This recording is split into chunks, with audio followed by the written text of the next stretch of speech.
Give us the clap, Tobes. Sounds really, really wrong when you haven't done a podcast before, I will be honest. That's what I was thinking originally. Oh my god. Hello and welcome to episode 6 of Swords, Boards and Beards. Way! Hey.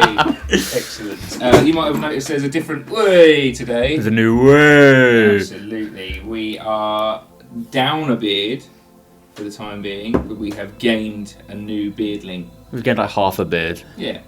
Half a beard, okay. Sorry, Jayce. The beard game is quite strong today. It is. We miss you, mate. Yeah, Jayce can't be with us this week. He sends his apologies and love. But we do have our first ever guest. Yay. As it should be. Hello. Same standard. Hello. Guest. We'll get to you in a minute. You can sit there. Yeah, alright. You must only speak when spoken to guest. How you doing, gentlemen? Very well. I'm not allowed to speak yet. Well, I've asked you a question, so technically now you are. Alright, well I guess I'm fine then. Excellent. Excellent. The podcast. It's been a fortnight. Yeah.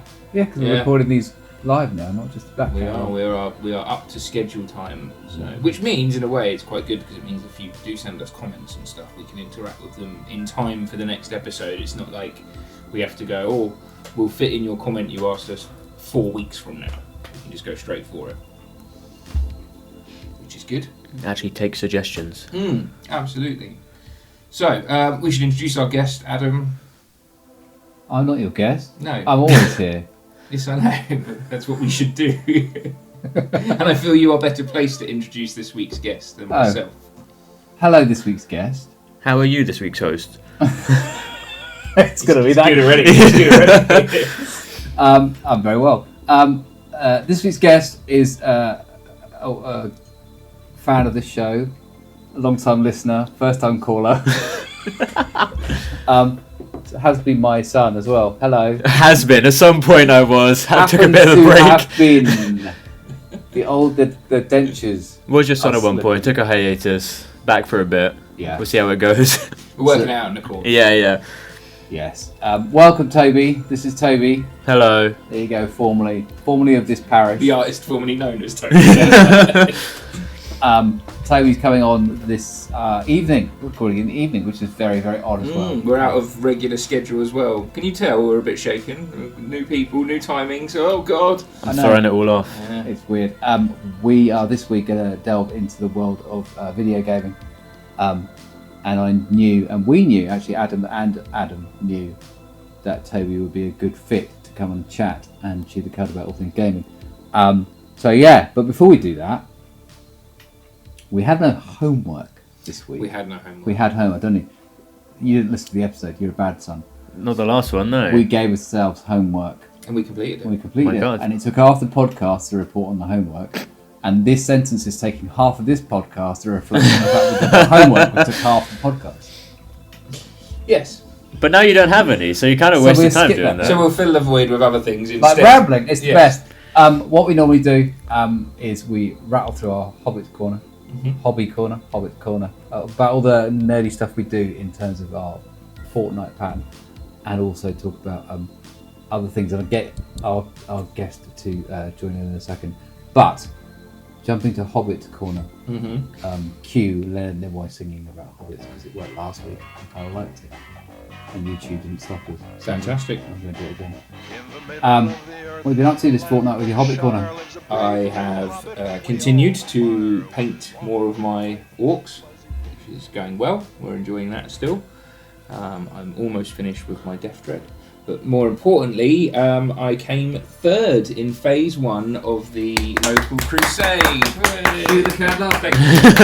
Not laughing. You're mocking him. I know. Only third? Ha! Hey, I'm not even playing. Exactly. I'm the guy who turns up and watches and goes, what they did? Through the window. Yeah, they didn't even allow I'm the you. guy Like a that doesn't... Dickensian child. Yeah. As a kid, I was the guy that went to the smoking shed and never smoked. Yeah. And now I'm the guy that goes to the game shop and doesn't vape. So Yeah. nothing's changed. You got popcorn lung for nothing? Wow. But yes, Crusade every week. Loving it. Absolutely loving it. It's so much fun. I look forward to it every week. Is it still ongoing? Yeah, we've got another 2 months of it. So we wrapped up month 1 last week, and the results were in, and I came third. Very cool. Which is lovely. You won £10 store credit. Well, hey. You know what you're going to spend it on? No, not really yet. But hopefully, That's your that homework will for next time. accumulate, and then because we all know James Workshop, with £10 ain't going to get you nothing. No. So, Get you a poking eye with a sharp paintbrush. Yeah, you might get half a miniature. No. I mean, surely go for paint, right? Yeah, maybe.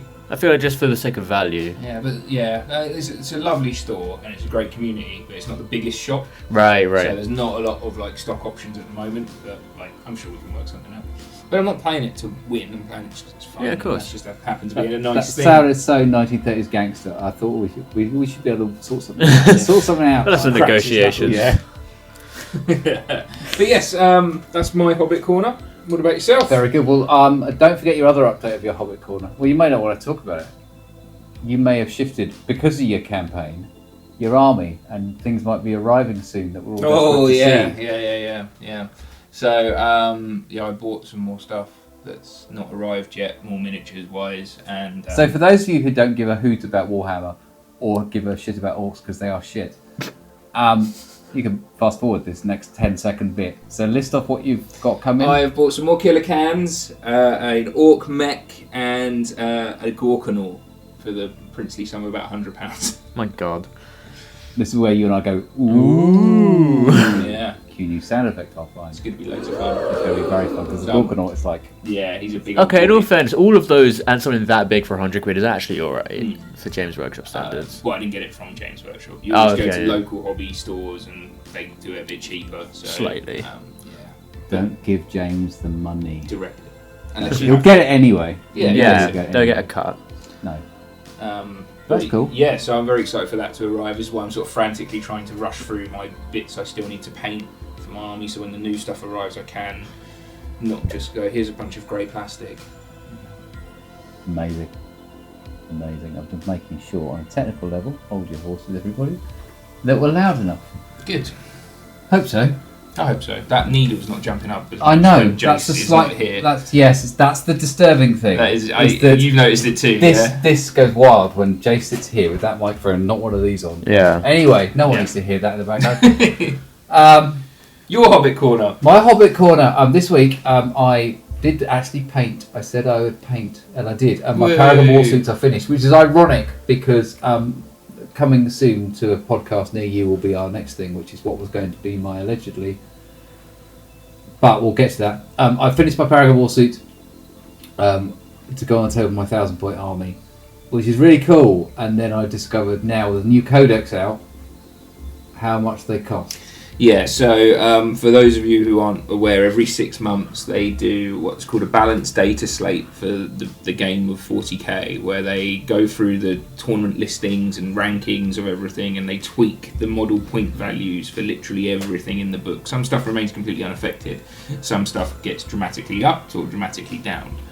Due to Adam's Codex recently coming out for Sisters of Battle and the upgrades that all of the models and units have had on paper, they have massively increased some of the point costings for your stuff. I think your 1,000-point my 1,000-point army list went up by 190 points. So I was over by 190 points, and I looked now, and my Paragon Warsuits, bless them, are now for 3 at 260 points, which is like a quarter of my army, of your whole force, and that's without Morgan Val. So it's a third if you add Morgan, which is she's not called crazy. Morgan. It is crazy. Morgan Bar, everybody, but Morgan Freeman, as I call her on my table. So yeah, some choices to be made, but I did finish painting them, which I was pleased with and was good fun.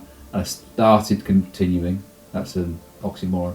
I continued painting my Rhino, which is next on the list, and then went shopping and bought some Retributors in case I want to go flamey and shooty. So Hobbit Corner. I've also been challenged by Kevin of this parish. For those of you who listened last week, Jayce had an interesting point about when we were talking about world building, and he said that if you want to build a world and you want to do it in such a way that the players go here and they do this and they do this, don't play an RPG rulebook. Yeah. Because you can't shoehorn them into going that direction, because that's not fun for them, And if you want to do that, write a book. And I was saying this to my friend Kevin, who's an author. He's also currently writing a book. And he's currently writing a book. Stuff, yeah. And I am currently writing an RPG module for Hunter the Gathering. That is the right name. Mm-hmm. Thank you. Reckoning. I always get that wrong. Hunter the Reckoning. And I've got 2 ideas. One's based in Portsmouth, where we live, and one's based in Italy, where I went to visit. And he went, well, just for funsies, because I told him the story about Jayce, write the opening chapter, see if you can write it just as a novel. Just to get the vibe going. So that's my other Hobbit Corner, is just typing an opening chapter, which will be the mountains and Italian mountains. Are you going to publish it? We're going to be able to read it. Our listeners of the podcast can be able to access it. You're going to put it on a website or something? Yes. Let's say yes. Yeah, that's what we want to hear. Let's say yes. For funsies, so I'm going to write it, see if I can. So it'll be the opening introduction to mountains and Italian. It's a beautiful little city I went to, little town I went to, where the buildings were high and tall, old-fashioned lampshades, and the mountains behind, and it just had this vibe. And I thought, well, I'll throw some werewolves in there. That's cool. So that's my other Hobbit Corner. Italian werewolves. Why not?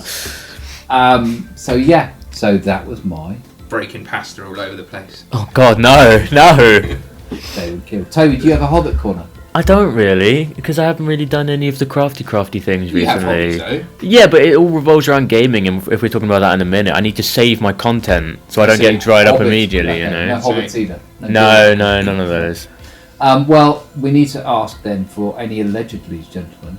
Allegedly. Folks. So Toby, to explain to you as our guest, allegedly is a chance to spill the gossip, the stuff that you think's coming that you're excited about. It might be bullshit, it might be good, it might be whatever. We need you to, in the most exciting voice, we're going to get each guest to do this, to give the allegedly, and then I'm going to sample it into the allegedly. Currently I've got Jayce, B and Adam, and we overlay them, and it becomes this big allegedly. So the more voices we can add to them. When you say exciting, what do you mean? Dealer's choice. You need to give us your best. Animate it for us. Because my instinct is to go allegedly, is to like cut it up so it's like I don't really believe it. Well, that's quite good. Yeah, you can do game show host, that's fine. Yeah. Okay. So that was good, but with a break for the silence. For the silence. Okay, so after 3. Allegedly. Beautiful. Fantastic. Allegedly, gentlemen. Any allegedlys on the order of the business? Not off the top of my head. Good, is I know I've been a bit lax with the whole thing. We can roll this into an allegedly. So, and I know it's not. It's straight up fact, but or is it? Well, yeah, you'll never know. We did session 0 last night for our new Dungeons and Dragons campaign, and we're playtesting the new rule set, the 1D&D. I forgot that came out recently. And we've built our characters, and what's quite funny is that me and the other Adam here have built characters that are diametrically opposed to each other straight away. We're going to hate each other. Yeah, it's going to be fantastic. Are you talking in terms of like build or actual like RP character? Right, yeah. Adam is the Kino. Right. Happy-go-lucky, eyes loves bright, everyone. I'm the tailed. cynical old wizard who doesn't give a fuck. So you're both different kind of twats, essentially. Yeah, effectively. Gotcha. We're both insufferable arseholes. It was interesting because I haven't looked properly at the playtesting at all, and I avoided it. I just didn't get to it, playing other things. But what was interesting, I didn't realise yesterday when Jayce with this parish was leading us through it because he's GMing for us. He said that you don't have half orc or half elf. You basically, the way they've done it is you can take the stats from one race and the character traits from the other. So you can have a human that breathes fire because they're half dragonborn, right?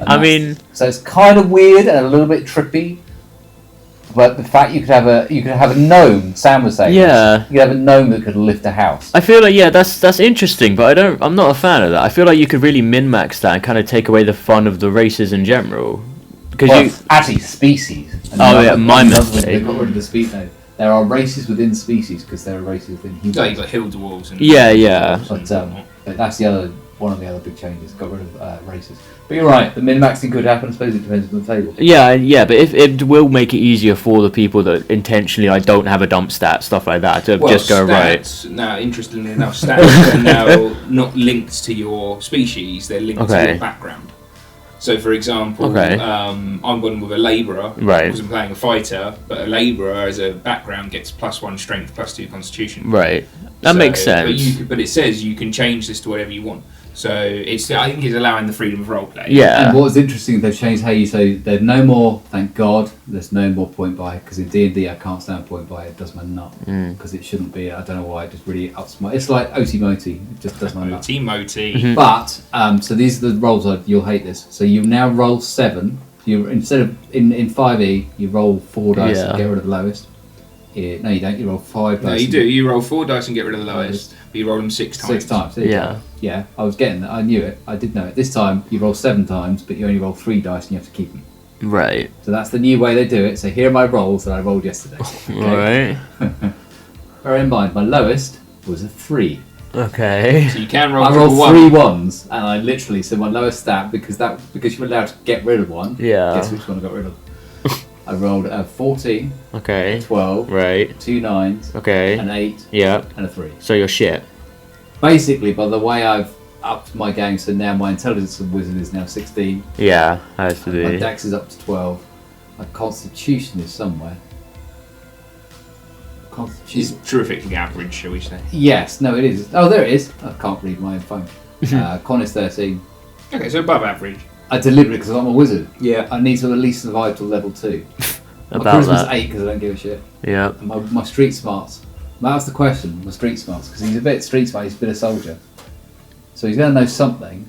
But I had to put the stats somewhere. It's like, do I want him to be nimble or a bit street smarty? Oh, sorry. Oh yeah, they've officially changed wisdom to street smarts now. Officially, No, I'm joking. my I'm God, letting you up. I would have lost it. Intelligence and street smarts. Yeah. Oh, that would have been So gross. session 1 is next week of this game. So We can have a little report if people are interested. and see how, because I've never played one D&D. I know the book comes out. By the book, people, it's really hard to build a character Oh god, yeah. with all the apps he had open. And Because Jayce, every errata, every change they've made links you to a new web page. So you look at like a document and everything's written as like links. It was so a- like, I need to know more about spells. Jesus. There's 4 web pages. So you have a away. full-on government website level of shit. Effectively, it was an Oh. absolute ball ache. And Jayce provided all the stuff. It was really good of him. And so did the other guys. I know that Steph had some stuff for us, and Sam was sending some stuff for us. So, but yeah, listen along if you want to find out what 1D is like, because I'm interested to see how much has changed. Because some of it's just like, oh, it's this character sheet as usual. But you can't play on D&D Beyond at the moment Because they haven't because they haven't updated. updated it. So anyway, allegedly, there you go. Indeed. Allegedly, we're starting to play 1D&D.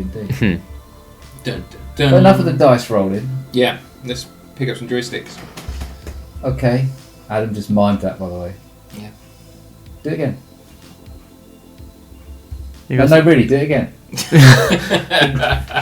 The great thing about audio podcasts... Just sat here in awkward silence for like format. 15 seconons. Yeah. We could put in subtitles. I know the auto subtitles in this are great, because Yeah. they're absolute bollocks. Excellent. Let's talk gaming. Yeah. And this is why you're here. Adam, over to you. My It's your purpose. So yeah, absolutely. It's a topic I kind of feel I know a fair amount about. baby. I would say that. Yeah, as it was up until I got into more tabletop stuff and more miniature painting and things like that. That was my every waking sort of hobby hour. And to be fair, when we go for our dog walks, hmm a common phrase is, I went to bed at 2 o'clock last night. And Yeah. my reply is, what were you playing? Yeah. So to this day, you do play to the wee hours. And currently, what I'm playing to the wee hours is Shadow of the Erdtree, the Elden Ring DLC. Valid. How have you been finding I it? love it. Yeah. I love it. On the scale of game journalist to normal person, how hard is it? Oh, it's hard. Yeah. It's hard as bull. Absolutely. But that's one of the reasons I love it. Mhm. That's one of the things I wanted to talk to you about, actually, Toby, because the recent news about Shadow of the Erdtree Mhm. is that it's getting mixed reviews on Steam. I really hate that. They've been review bombing it because they're not good enough to finish it, which really feels unjustified because that's not what you should be reviewing the game as. No, but I think what people would, I think the issue with that is, Elden Ring came out 2 years ago, Uh-huh. and people were so starved for a game that was like a complete experience, Yeah. that everyone leapt on it, Mhm. and it became the most accessible From Software game that had Yeah. ever come out. It is the quote-unquote easiest Souls-like, It's for the Breath sure. of the Wild of From sort of Dark Souls For sure. or whatever. Where these were previously quite niche video games that were supposed to test your metal and be really Mhm. tough, and they're called Prepared to Die, and all this. It's not for the faint of heart. Whereas this one was. Or the Adam call. Yeah, well, I lent them to you. You You didn't bother. did. No, I did. I did, and then when I realised what kind of gameplay it was, Yeah. I was like, "This is not my not my tempo." Yeah. The whiplash. Yeah, quote. it's the same for me. I don't know what it is, but I can I never can get into a appreciate Souls it. like.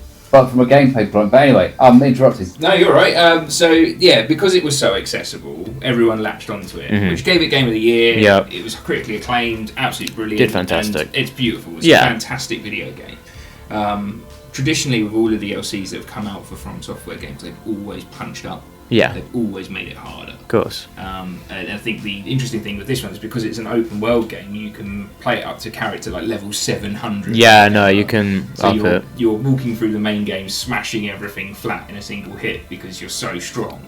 But then they were like, before this DLC comes out, we need to tell you that there's a new progression system. Yeah, it levels with you. So when you go in at level 700, every enemy is also level 700. Yeah. So it's almost like playing on New Game Plus. Essentially, and you can have New Game Plus anyway, but it matches your New Game Plus. So if you go in at New Game Plus 7, the hardest it can possibly be, everything is as hard as it can possibly be. Yeah. But they've got this new resource that you find in the game through exploring, which bumps you up, if you see what I mean. It gives you stat bumps to create that distance. So at first, for example, and it's what's interesting about it is that's exactly how the game started originally. How the first part of Elden Ring was is you walk out of a temple or you walk out of a tomb, you confront it with this beautiful landscape like at the beginning of Breath of the Wild, you see Hyrule for the first time, that sort of thing. You walk up to the first enemy and he smashes you flat. You get curb stomped on the spot. And it's like, oh, okay, yeah, the training wheels are off. That's exactly what happens in the DLC. What people are upset about is that, oh, I'm a level 700 character, I should just be able to womp this. And it's like, well, no, because exactly when you played the game originally, you had to go off and find equipment, and level up and beat some chump enemies, and then be like, okay, I've got a few levels under my belt, I'm feeling a bit more to combat, I've got a decent sword now, let's go for it, you know. But people are just sort of like, why can't I flatten this out in 2 hours? Yeah, which is so bizarre. It's one of the things I really don't understand about it. They've paid $40 or equivalent for this DLC, and for some reason the main complaint is that it isn't a 2-hour thing. They wanted to be short. Yeah, they wanted to be able to like ace it because they finished the other game. They seem angry that they're getting their money's worth, which is really, really bizarre. Which is, you know, when you think about, consider like what they could have done with DLC for this sort of something that's this popular, that has this many. I think it's sold something like 2.5 million copies. It is absolutely. It is now. It's taken the crown from The Witcher 3 as the best performing DLC ever, and Witcher actually congratulated them on it. It was Blood and Wine was the best for years and years, and it's finally just tipped over. And and they released some official art of Geralt defeating one of the bosses you need to kill to access the DLC, and said congrats to them, which is really, really cool. That's really like when Empire, Star Wars did the same thing with Jaws when they took over because they had R2-D2 fishing for the shark. That's cool. Yeah, but handing over the baton. You know the shirt I got you? Yes. It was that art style, but it's him defeating the boss you need, which is really, really cool. Yeah, that's the one. But Geralt obviously really like artsy fits into that world, so it looks fantastic. You could do a Geralt style character. Yeah. Absolutely. There's nothing stopping you from doing that. But yeah, it looks really cool. So yeah, now it is the best DLC performing ever, and it's only been a matter of like a few days, something like that. Out Friday last week, and we're now in Tuesday. So yeah, less than a week, and it's done it out. It's been 5 days. Because people have been hyped for this for years gone by at this point. Wow. But, you know, thinking about what they could have done with a DLC based off of other companies, how they have done DLC. Yeah. So we're talking Elden Ring Battle Pass, we're talking premium currencies and microtransaction shops and they haven't. Like that. And they didn't do that. They did exactly what they should have done and what they have done, and it's perfect. It's fantastic. I absolutely love it. Can't sing its praises highly enough. When I walked out and I was like, I can't wait for this DLC, and I got smashed flat by a man in his pants with beast claws. As soon as I walked out, I was like, that's my first NPC villain. Now I'm for a going to fight him. second, I had in my head an imagination that you'd gone to like a game store in real life. That's where my head went. Like you'd gone to get the. I got the game. I walked out of the shop and I got beaten up by a man in his pants. And it was just like, well, it's Portsmouth. Welcome to Portsmouth. yeah. Cosplayers are getting a little too into this. It was just okay. Now context. Yeah. Okay. Yeah, and I was like, oh, this is great. I This is had that fantastic. moment. I'm ready for this. And I fought tooth and nail to get through the first two bosses of this DLC. And I'm chuffed with it. I'm absolutely loving it. But this brings me on to like the state of sort of video games at this point, at this time, and how me as a gamer and someone who's been into this sort of that sort of thing for a long time as a hobby. I'm quite jaded with how things are now. Yeah, it's not in a good... A lot of people are. It's not in a great place at the moment. There's exceptions, and we've seen some real potential with a couple of the expos recently, like Nintendo did theirs. There was the E3 one, or the equivalent recently. Summer Games Fair. Yeah, that's the one. There's been some... There's always some hope going on. Like, Nintendo released the first stuff we've seen of the next Zelda game, where you actually finally play as Zelda, which is really cool. Awesome. And they've moved away from the Breath of the Wild style, which as nice as it is, they've done their 2, they're now moving on, as Zelda often does, and they're doing it in a much more of a chibi style. So there's always hope like that. The next Doom game looks fantastic. Looks really cool, because that's medieval they're going now. Yeah, I was telling you. Yeah, which is... You got like a Captain America shield with like chainsaws. Yeah, which is very, very cool. You got like a gun that grinds skulls into shrapnel. Yeah, they have medieval soundtrack as well. Yeah, you have to hope so. Run around a dragon at one point in the trailer. Yeah, that's so but I want it to be the medieval version of the classic soundtrack. Yeah, so the lute. That'd be great. But if it's not done officially, someone would have done it. It will. Yeah, that stuff is awesome, and there's always hope. But at the same time, for every one of those games that comes out, there's another 5v5 shooter that everyone gets miserable at. So there was one recently.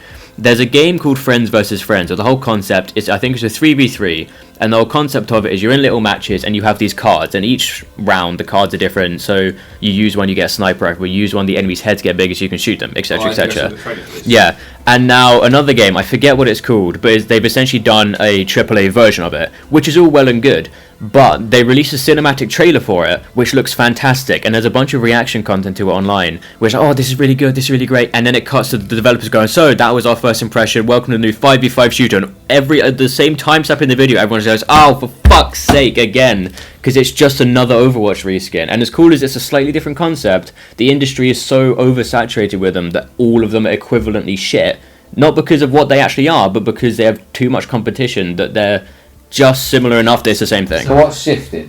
Well, I think there's been a couple of key moments in recent gaming history that has caused this sort of mass focus for big industry companies to focus on, oh, we need a Fortnite, yeah, we need an Overwatch, we need a League of Legends, we need these big IPs. Warner Brothers, for example, own all of the DC stuff.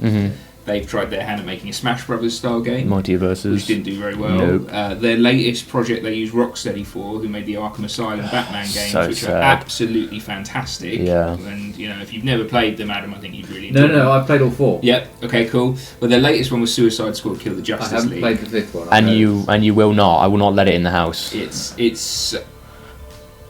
It's a shadow of what it once was. So the it's writing the same. of the game. It's the same. They killed company. Batman point blank. No, I've seen the clip. Why? But it's not so much about the story of it, it's more the gameplay. They made them make a game as a service that has loot drops and that has, the different colour guns you pick up that make your character better and infinite replayability and all this, because what these companies are now chasing are things like Destiny and Fortnite and stuff like that, as I said previously. But the reason they're chasing these is because people seem to forget there was a pandemic for 2 years where everyone just sat inside and played video games. So these things were incredibly popular and generated stupid amounts of money. People couldn't go outside. Yeah. But now people can go outside. Again. But the industry's like, no, we need a chunk of that pie. Stay in. Yeah. So the previous owner of Sony, who's now resigned, they outlined his plan for the next 5 years of Sony content. Sony development. 12 games as a service was on the list out of and this is the company that do God of War. This is the company that put out things like Bloodborne, Uncharted, Last of Us. Yeah, it's just want so... that. They don't want these refined single player experiences that people acclaim and love and have really resonant feelings with. Well, Last of Us 2 is my favourite video game. Exactly. Yeah, it's just so worrying. What they want is Fortnite. They want an EA Sports style FIFA game. Yeah. They want something that people will pump money into, like a slot And machine. is that being ignorant to this thing? I'm the old man of the table for those listening. So it isn't just kids. The stereotype is kids that will tap the market. Kids at the moment are still on Roblox for the most part, but it's expanded out a lot. There's a lot more VR stuff going on for kids now as well, where their parents. But in terms of who's actually, is it the neckbeards of the world that are playing Target it. market. I think target market for that sort of thing is people sort of my age, the sort of 18 to 35 year olds. So apart from you two. Yeah, who have grown up playing video games, have a bunch of friends who are online who have real adult jobs now or whatever, but have disposable income. They might not be married, they might not have children. Do you know what I mean? They might not have. They have a bit more cash in their pocket. How can we get that cash out of their pocket? Let's have a games as a service, where you put in a battle pass every 3 months and you spend 20 quid every month to play it. Yep. World of Warcraft changed that. We're paying the first video game that was an MMO that you needed a monthly subscription to pay. To play, you needed to pay every month to play.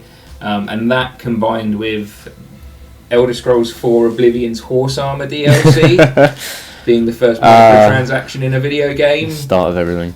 Began a snowball effect that over the sort of last 10 years has just grown exponentially, and that's why you have things like the new Assassin's Creed, the Japanese one that looks fantastic because it's got a £1 billion budget with like 500 people working on it, but I know it's going to be a soulish bloody cash grab. I know as soon as that comes out it's going to go, yeah, cool, you want to level up quicker, 50 quid please mate. Do you want that beautiful set of armour that's sure, that'll be 30 quid. Or you can play it for 10,000 hours and unlock it yourself. That never appealed to me because it felt like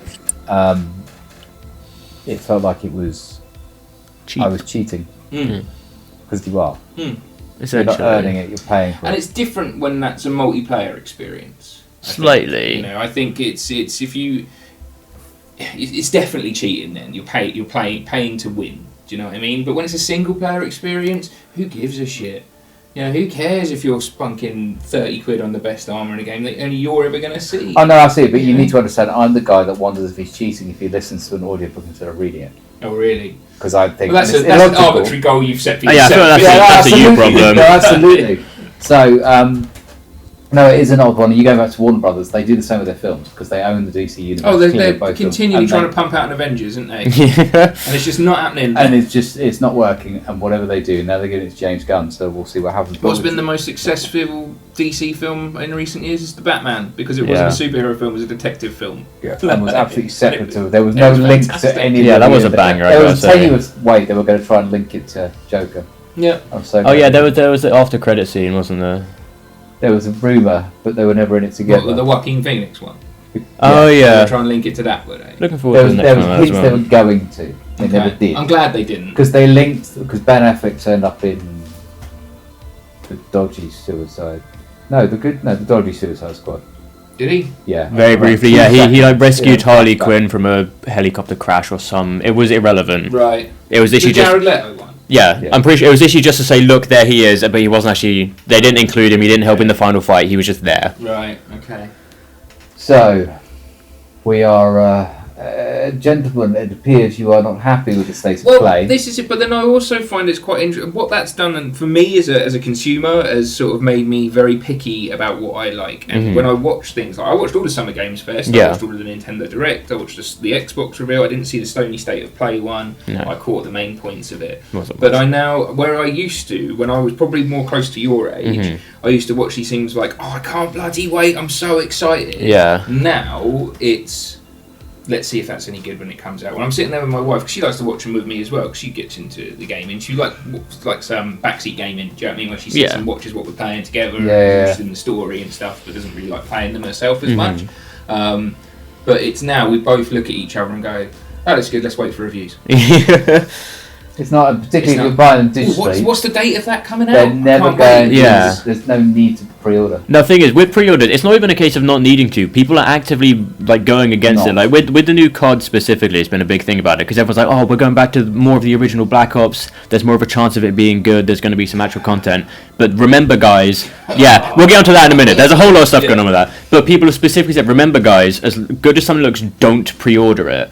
Because it's funding the idea and the encouragement of the games industry to do this. The thing with Assassin's Creed as well, and Star Wars Outlaws is a fantastic example of this. It was like $60, $70 for the base game. For $40 additional, and all of this is pre-ordering, you got one more mission and one more character pack, brought it up to $109. And the thing is, for an additional $40 on top of the game. And the thing is, the most important bit about that, I think it was on Amazon, the gold edition for it, and there were 2 more after that. There were 2 entire different versions you get after that initial extra $40. But that gold edition for 1 extra character pack and 1 extra mission was more purchased than the default one. Because people were like, yeah, fuck it, why not? So it's encouraging it. Oh. And it's the kind of thing where it's like, you vote with your wallet, you boycott these things. So people act like, okay, we need to remember, don't pre-order. Because if it's shit, and they're like, oh, you pre-ordered it, you know, it's on you, then it is on us. So there's been such a movement to not only like wait, but actively go against doing shit like that. Because we've been fucked over so many times in recent years. Yeah, there's been some very key games that were... And what you're doing when you're pre-ordering a video game is you're giving developers a license to ship something on a date, whether it's finished or not. Yeah. Because they have to fulfill that responsibility. Mhm. Cyberpunk 2077 was a massive mess. Yeah, mess they when it fucked came it out. up. But now...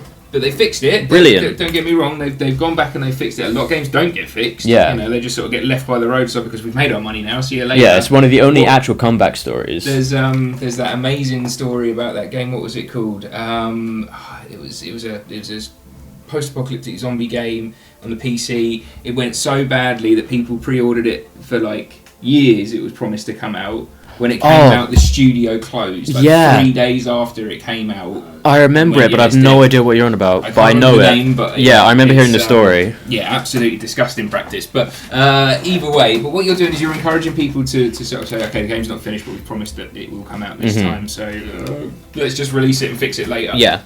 You can't do that. No, You can't do that. Like, I pre-ordered Cyberpunk and I was Same. so bitterly disappointed, and it took me, even after everyone had said it had been fixed and stuff, it took me about a year to go, let's give it a try. I spent all this money on it, let's have a go at it. And it was like, okay, it's cool. It's all Yeah. It still wasn't what was promised before it came out, though. Because the thing is, there's such a difference with that as well between platforms. Take Cyberpunk. PC and Xbox, it was when it first came out, I played it through entirely and I was like, okay, there's glitches, but I don't particularly care because I was enjoying it because the story and voice acting is admittedly still very good. Yeah. But it was literally unplayable on PlayStation. They had to take it off the store. It wasn't doable. So even with that stuff, if you're on a platform, ignoring all like the exclusivity things, if you're on a platform where you just happen to be unlucky, there's nothing you can do about that because then they'll say, oh, it works everywhere else. Let's prioritize this because that platform's going to get us money because people are playing it. And then platform B gets sidetracked even more and less chance of a recovery. Yeah. I remember back in the day when you and I were both playing Assassin's Creed and the French Revolution one came out that was Unity. famed for being Hate glitchy as it. fuck. Hate it. And like they were stuck in the walls and floating in the air. It and was all that nonsense. NPCs which were just eyeballs and teeth. Yeah. And it They had stopped no skin you or playing. texture. I played it and I finished it. And I ignored the bugs. And I was a sucker for Assassin's Creed until... Odyssey, probably. No, the last one I played and actually enjoyed was the pirate one.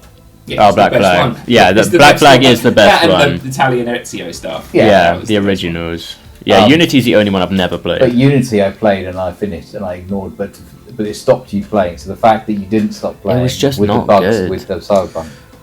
I think it comes down to a bit of like this soulish cash grab thing, but you can kind of like now I can identify, being into it for such a long time, I can identify what companies are more likely to do this than others. Mhm. So if anything comes out by Ubisoft, I'm immediately yeah. my back's against the wall. Star Wars Outlaws, I've got a Star Wars tattoo. I absolutely love Star Wars. I was like, Do nope, you? No. nope, not anymore. Well, Controversial. it's How tough, many isn't Star it? Wars films are there? Let's start with that. Oh, there's 9. No, there isn't. No. How many Star Wars films are there? There's 6. Well done. No, how many Star Wars films There's are there? 6. No. Prequels count for me.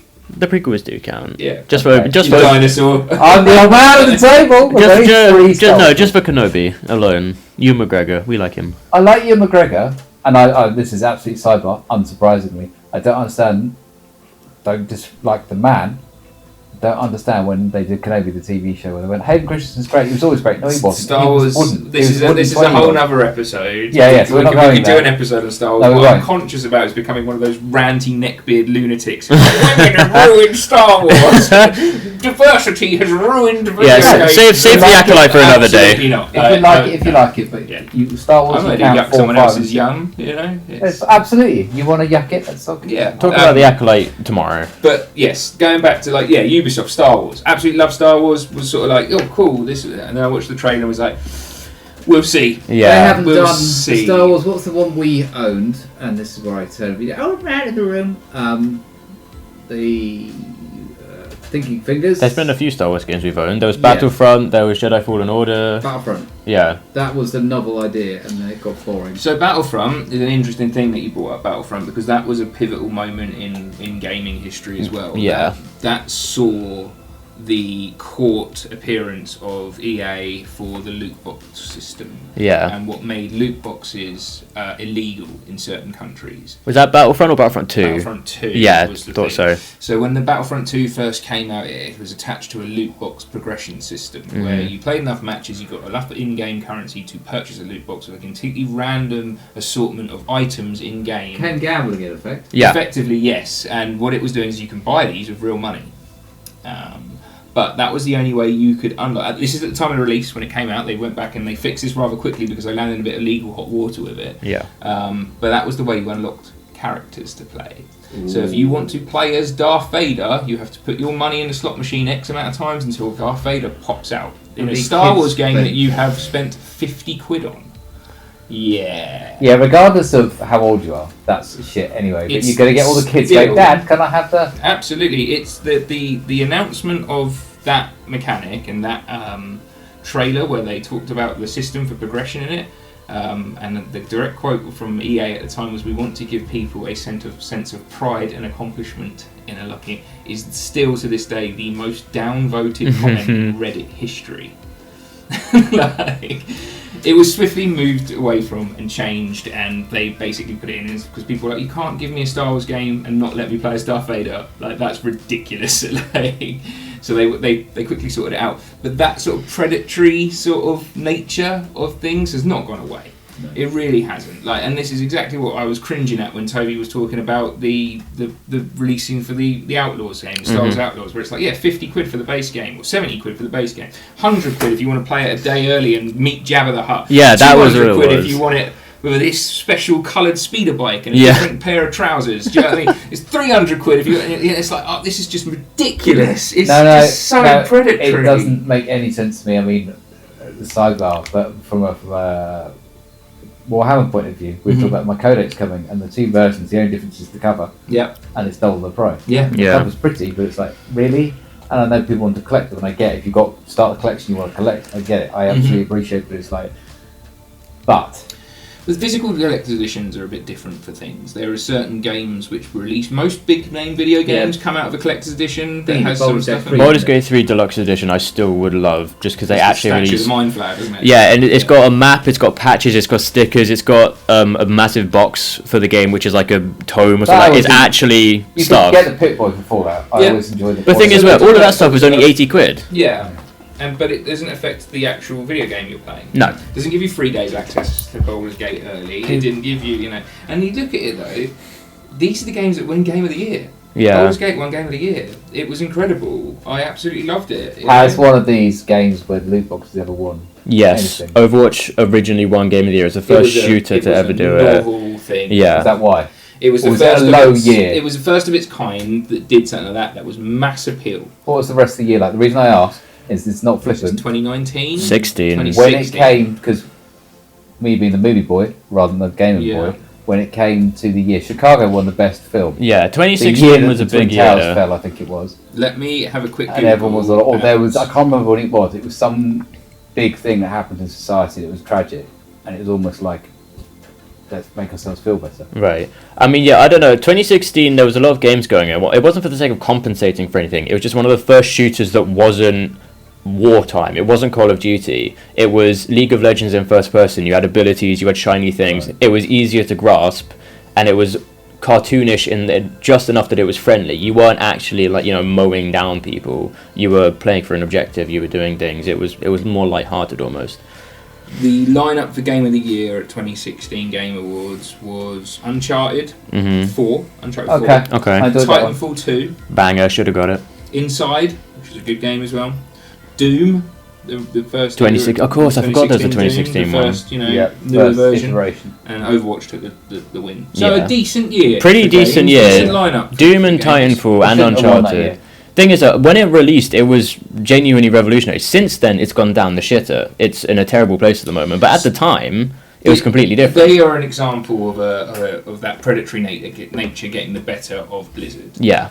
Blizzard were a bit notorious for it anyway. They've got a lot of issues going They're on. World of Warcraft. They're the guys who made you pay money to play their video game. And they're they're League of Legends, Microsoft. you know. But then these things, League of Legends is a bit of an example. I've never played League of Legends. No, neither. Right? But it's got a huge esports community. Absolutely. Like £1 million prizes attached to it, and like teams are then round the clock training and going Maybe to should huge start events. playing it. Absolutely not. No.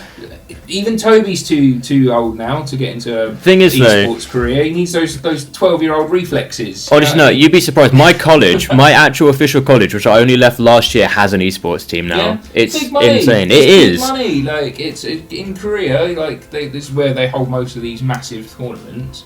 Games like League of Legends, StarCraft Yep, still still has up there. Still has a huge online community for that sort of, and that game's like 20 years old now. Yeah. But you win millions. Yeah. You know. But then I used to work with a fella who was an esports team manager for League of Legends. Yeah. And it's cutthroat. Oh yeah, It's absolutely it cutthroat. is. Like if you're not making if your kill death ratio slips or things like that, you're out the Yeah. team. You know, Because there's nothing unique to put you ahead of anyone. No. You just have to be good at all of it. Because there's no All the reason. time. There's no reason to keep you. Why are you here? You don't have any connections. You're not important. You're not special. You're not a star football player. You're only your We haven't stats. bought you for X amount of money. You're not an investment. Yeah. Yeah. Which is fascinating because years in the future, if it continues at the rate it is, there might be a case of like famous people that used to be. Well, so nowadays they will be champions. It might be a case of bringing in some cash. Oh, look, he's joined the team. Even if they're not as good, they'll have the name value. But I right can tell you now, one famous esports player. at the moment, no, I can tell either. you one person who's good at No. like, you know. At the And I moment, like no. certain games which are esports. I like things like Street Fighter. Yeah. Very casual fan of Street Fighter and Tekken and all that sort of stuff. Because That's they were still games I going. grew up playing in the arcade machines with my dad and stuff when I was a Yeah. little boy. But like, yeah, I couldn't tell you who's the top Street Fighter player or anything like that. It's not No. like, but I could probably tell you, and I never watch football, but I could probably tell you 3 or 4 football players. Yeah, I it's just don't bigger. know. It's just always But bigger. going back to Overwatch, as one of the sort of issues of what became Overwatch 2. Mhm. Yeah. So, Overwatch 1, I used to play a lot of Overwatch 1. I quite liked it. I've got an Overwatch flat peak cap and stuff. You know, I used to be really quite into it because it was a way to communicate with your friends quite easily. I've got a lot of friends back in Hastings, and that was the game we all played together. Yeah. Sort of thing. So that's why people tend to stick with it. Obviously, gameplay was alright and stuff. Overwatch 2 was getting hyped up. And one of the big draws to Overwatch 2 was a single-player PvE mode or a co-op PvE mode. So rather than you fighting another team of other players, you're interacting with the game world and the lore of these characters that they've created with a group of friends. That sounds great. You know, occasionally in Overwatch 1 there'd be a monthly event. They did things with Valentine's Day and Halloween and all that, where they do occasional PvE modes, where it's a team of 4 of you or 5 of you against on-running AI enemies or whatever. Great, loads of fun. You know, and you could up the difficulty and gain more points and blah blah blah blah. Loads of fun. So they were like, they could do a game of this. Great. Overwatch 2 comes out. It's more of the same. There is no PvE mode. Not and a what's thing. worse is they went, Overwatch 2 is now free to play, which Get is rid of it. one. You'll get rid of 1. You can still buy number 1 in the shops, but if you put it in your console, it doesn't work. Yeah, it's just Overwatch 2. The best bit is that you've forgotten is that they did release a single set of PvE missions, which you did have to buy separately for an additional 30 quid.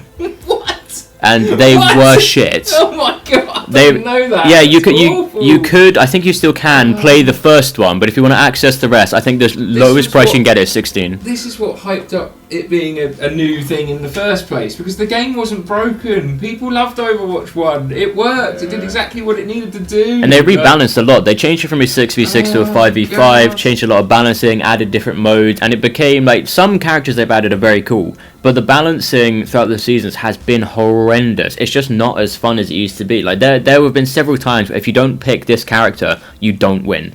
Like if they have that character and you don't, you genuinely can't. And until recently, you had to unlock those characters through the battle passes. It used to be a case of all the heroes were free, all of them had access to anyone you wanted.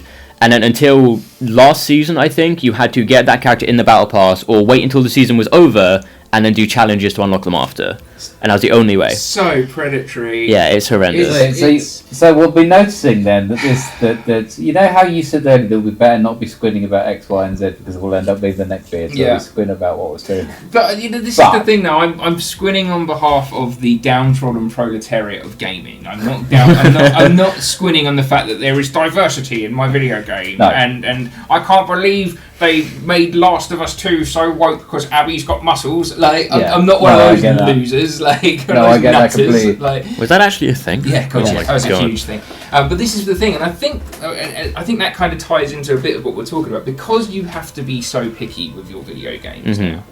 When people bring out stuff, they get angry. Yeah. And this anger gets diverted into these channels. One of the reasons I think there is such a big ploy on people kicking off about how the new Lara Croft is not as boobalicious as she previously was. She's not got triangles. Yeah, like, you know, or Stellar Blade was a fantastic example, right? So Stellar Blade came out, it was incredibly fan servicey. Do you know what I mean? Like, there's a skin suit for the character. It's the skin-pieced outfits you've seen with still something like decent gameplay, like, but it wasn't anime. But there was outrage when it came out because they censored some of the costumes. No, but the thing is, well, with that, do you know that character is modelled mocap style off an actual woman? But people were like, it's unrealistic. It's not real. But it was. People funnel their hate into these channels, and then they kick off at things like they're just trying to make things woke, and they're just trying to make things diverse for the sake of it, and things like that. But I think that comes from a fact that we're angry because we've been buying games that are shit for ages. Yeah. You know, rather than, and we don't quite want to admit that we've been buying games that are crap for ages, and I've sunk X amount of cash into a battle pass, and now I'm bitter and twisted over it. So I'm going to attack. You know, that's my 2 cents. I don't know if that's true. I'm sure a lot of people will be like, no, I can see valid reasons why, blah, blah, blah, blah, devil's advocate. But that's my opinion as to why there's so much kickoff about, like what I think to be quite stupid. Yeah. Like, you're not moaning about the game as itself. You're not moaning about the gameplay. You're not moaning about, you know... You're moaning about what a character looks like in a video game. Yeah. People kicking off at the new Fable protagonist is too ugly. What a ridiculous thing to get upset about. You're not playing that game to get hard on over a character. You're playing that game to experience a fantasy world and go and fight Richard the Giant and stuff. Like it's absolutely. It's mental. No, absolutely. Those things. So, I've seen. Sorry, I went on. No. I've seen it's the justified. So the justified rant. So I think the episode will be dubbed State of Play because it's kind of the state of play. But having ranted, and I agree, it's weird. It wasn't just COVID because it's been happening pre-COVID. We know that.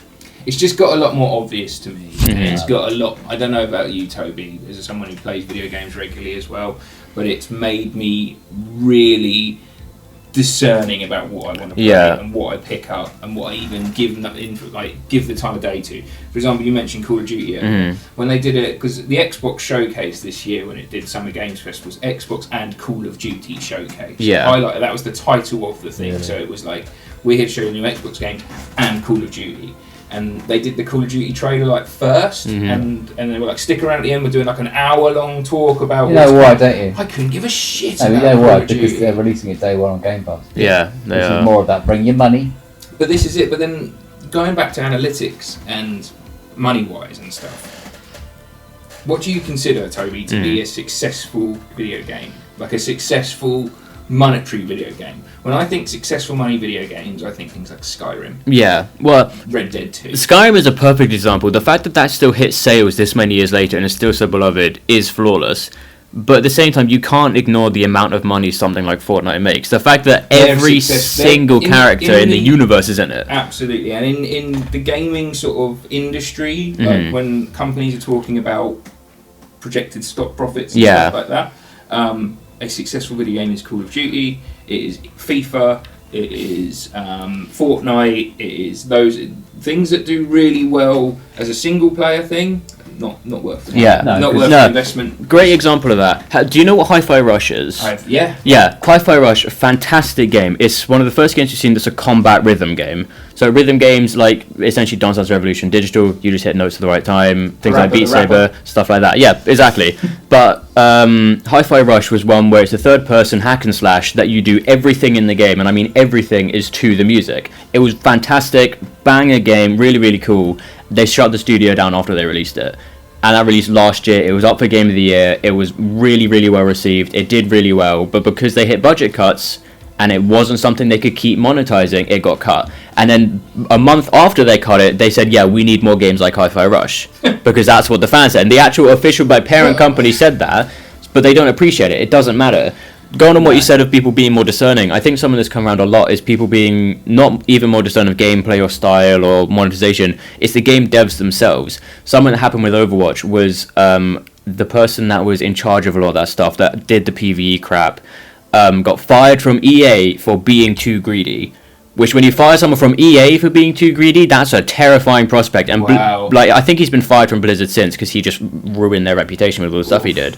But he was the one that monetized the PvE and the Battle Pass, and he was the one that pushed that. There's a lot of shady practices with these sort of massive video game giants. Blizzard came up in hot water quite a bit. With like a series of sexual assaults and some really... I mean, you might have noticed that Matt Mercer's character in Overwatch was called something different, and they changed it because the character he was based on was found guilty of like sexual practice. Went from McCree to Cole Cassidy. Yeah, so there's these things happen, but and it's awful. That's awful. That shouldn't affect, So one of the reasons why I'm still like, Ubisoft, Blizzard game. Let's see. Yeah, it's just it's And the stuff that they do outside the gaming world, like, do you know why Ubisoft started going down the tanks?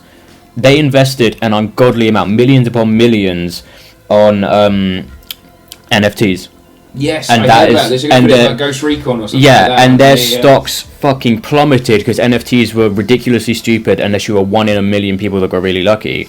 And the entire company banked on that, and now they're like, quick, we need to get money back. And the moment they realize that, their current projection for their lovely little MCU equivalent is a bunch of Assassin's Creed. They're trying a mobile game, they're trying a VR game. Then right at the bottom, they're remaking Black Flag because they know if they survive long enough, just about to get to this point. Quadruple A game, my ass. But if they survive long enough and they get to remake Black Flag, that will be enough to push them through another few years because people will buy it. Because if they don't change anything but the graphics, that's a good game. And another issue that comes up with that sort of stuff as well, Microsoft have and EA and companies like that have gobbled up a lot of small time developers. Yeah. And then gone, we can't support all these staff. Or we don't want to support all these stuff because we just paid billions for this company name. Mm-hmm. So, see ya. Bye. So, anyone who still sticks around, well, you've got to work on the next FIFA. Yeah, which is that's miserable. You want a job, you want to work a job with video game developing, and you worked on, something that you put your heart and soul into. You've bought your company now, and now you're going to work on the new Madden. Where's Titanfall 3? Yeah, it's never going to happen. I need it. So, this is why you sort of get these...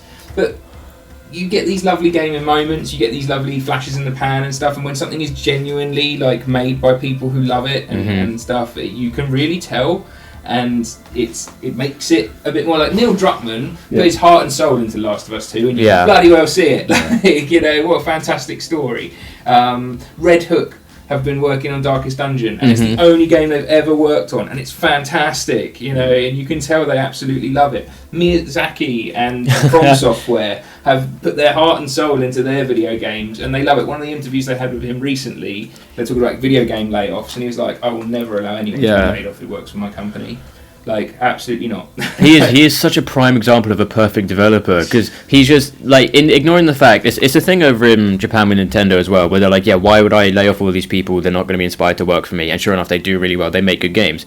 But some people like Miyazaki especially, and Kojima off on the other side with Death Stranding, he's hilarious, he's brilliant. But at the same time, as hilarious as they do it really well. With Shadow of the Erdtree and Elden Ring, Miyazaki himself said, yes, it's not really, I feel like I could do better, it's not really where I want to be, and it's one of the best received games in years. But this is the funny thing. I saw an interview with him, just to get into a bit of a lighter note, an interview with him recently where they were like, do you like running From Software? And he's like, no, I'd rather be making video games. I'd rather be directing more video games. The highlights are really nice to see, which is a shame when they shut studios that did things like Hi-Fi Rush down. But when you get the things that shine through, it's going to be, I feel like, a very big thing that's going to shift a lot of the path of gaming is when VR starts catching up, and when we see GTA 6 and Elder Scrolls 6 release.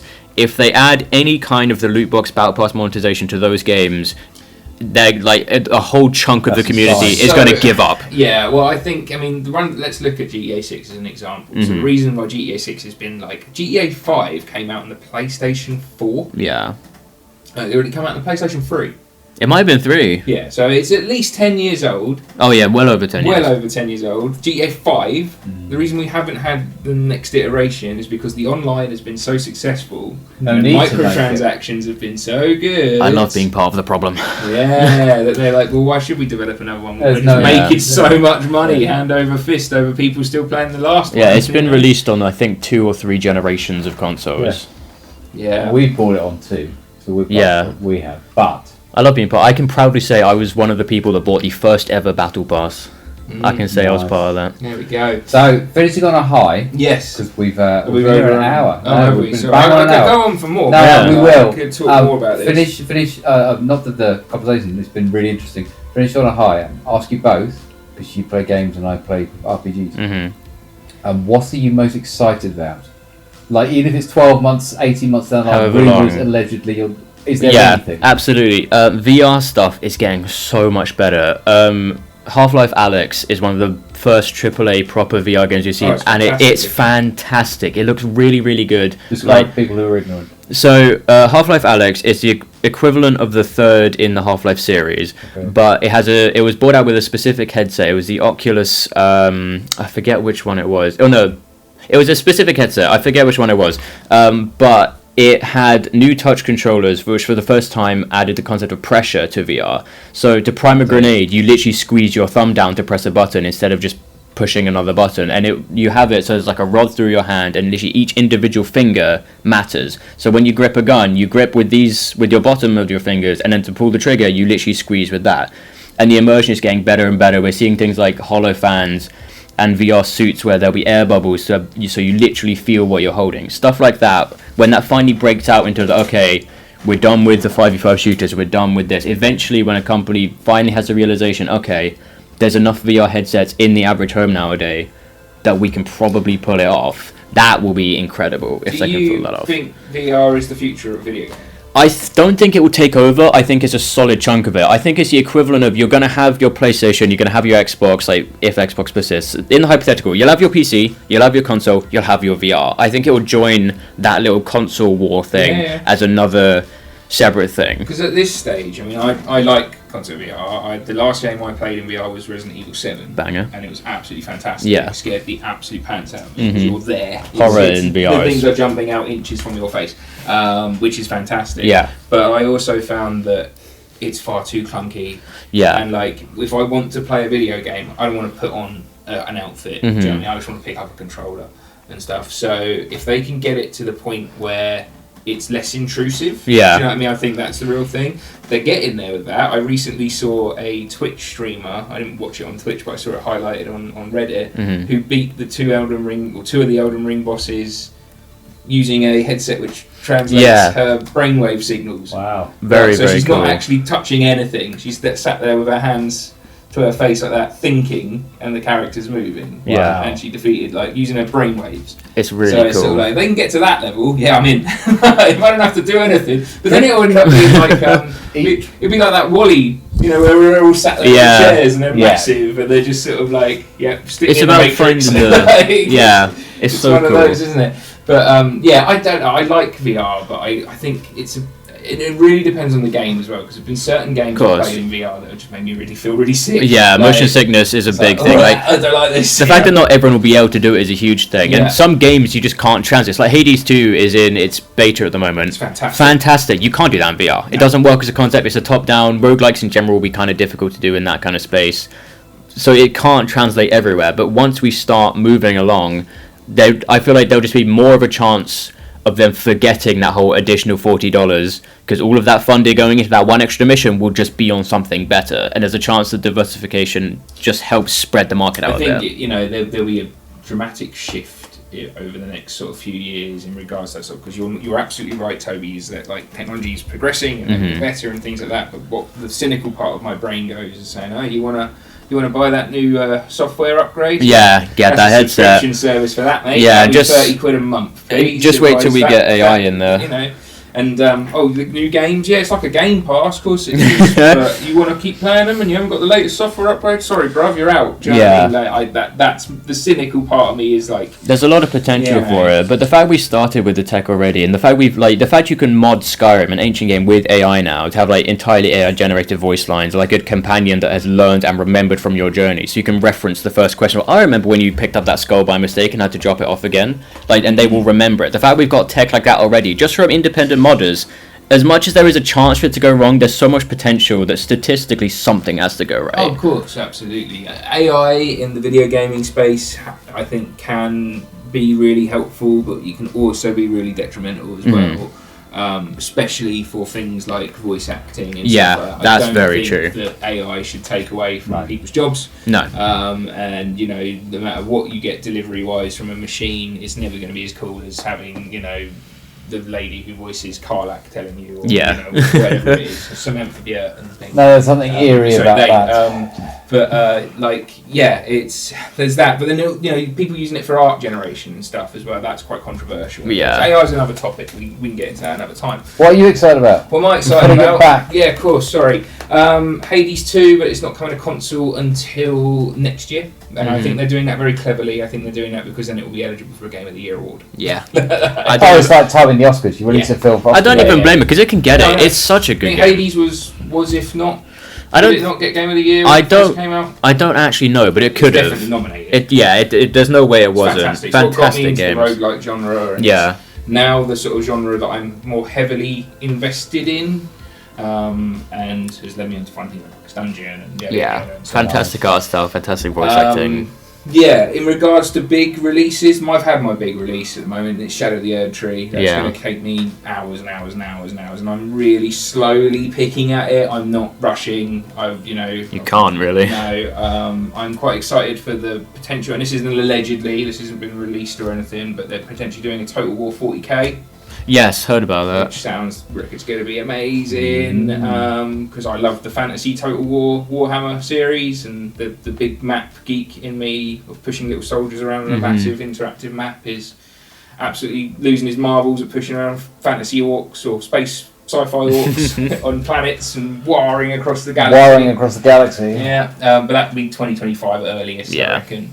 If that even does happen, you know, I know they've got the license, but yeah. So it's not all doom and gloom. No, there's things to look forward to, but it's just I guess like every new release, every new trailer, especially when it's pushed out on formats that I wouldn't think it'd be pushed out on. Yeah. So when I'm walking down the street or whatever, and I see a bus stop advertising a new Star Wars game, a little bit of me goes, it's gonna be crap, innit? Yeah, it's the transition between gamers are all nerds in this niche. Okay, most of the public has things like this. Where it's like when you boot up, I noticed it the other day and it only just hit me. Literally booted up a computer at work, and instead of that little like here's the stock prices, here's the news, it's like this is new on Game Pass. It's like it's now mainstream enough that literally it's everywhere. Just default Windows has that, and I know they're invested in it, but like they care. Yeah. Oh, good. Yeah. Yes. So there's a few things to look forward to, but I'm just quite jaded on the whole gaming sphere as its thing, and that's kind of my takeaway from it. I'm becoming the bitter and twisted old man, but for reasons that are different. It feels justified, but I feel like the old grumpy old men felt justified as well, so we'd have to wait and see. But this is the thing, I grew up with the old classic Legends of Zeldas and stuff that I absolutely love. They don't make games like that anymore, but then I know if they did make games like that, people would moan about it because it's not as innovative as it should be. Yeah. It's a whole thing, isn't it? So, that's a whole other episode. Yeah. Speaking of which, will you come back for the next State of Play, at least? Yeah, go on. And continue our debates about all things gaming. It's been a very great pleasure. Thank you for joining in and being the voice. Because A, it's interesting to listen to, and B, I know nothing.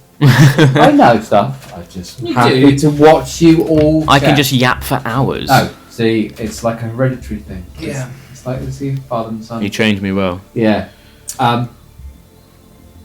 If you've got questions or recommendations or anything you want to add to this rant/ramble/ stick it in the comments. Yeah, please. Ask the questions on Spotify. Hit me up. Tell me I'm out of line for saying that Last of Us 2 is good. I'll fight you. Do the like and subscribe thing. And if you've got questions, don't just ping us. Stick it in the questions in the comments because it genuinely makes it different to all the algorithms. And other people have said that, but it does by all accounts because the AI is listening, and we need to keep Skynet happy so they don't say no on the office. It's gonna happen. It's already happening. 1997, it's happened. I'm going to start faking pictures of you as AI to frame you for crimes and such. do still love deepfakes. Yeah. Yes. On that cheery note. On that happy note, a final word of wisdom from you. Just be picky. Don't get sucked in by the new shiny releases. Learn from the mistakes of your forefathers and look at games like Anthem and Avengers and stuff. Toby's shaking his head, but he knows exactly what I'm talking about. I had such hope for Anthem. But just wait for something to come out before jumping in and chucking 70 quid at it. 'Cause it's not cheap anymore. It's not 30 quid. It's not, there's a cost of living crisis on 70 quid will feed your family. Do you know what I mean? Don't spend it on a crap video game. And Toby, gaming or otherwise, final words of wisdom from you. Oh, it can be to do with anything. Absolutely. No pressure. Make sure to remember to tie your laces and don't pre-order anything. Yeah. Won't trip up physically or financially. Oh, look at that. In a neat little package. Perfect. I'm so proud. It's been a pleasure, gentlemen. Likewise. Farewell. Hope to see you on the next one. Look after yourselves, everyone, if you're listening, and we'll see you for episode 7 in 2 weeks' time. Bye. Bye. I give my final thing. You meant to say bye. No, you haven't. You didn't tell me that. I'm not prepared. He's out. He's done. I'm done. Bye. He's off for a vape. See you later.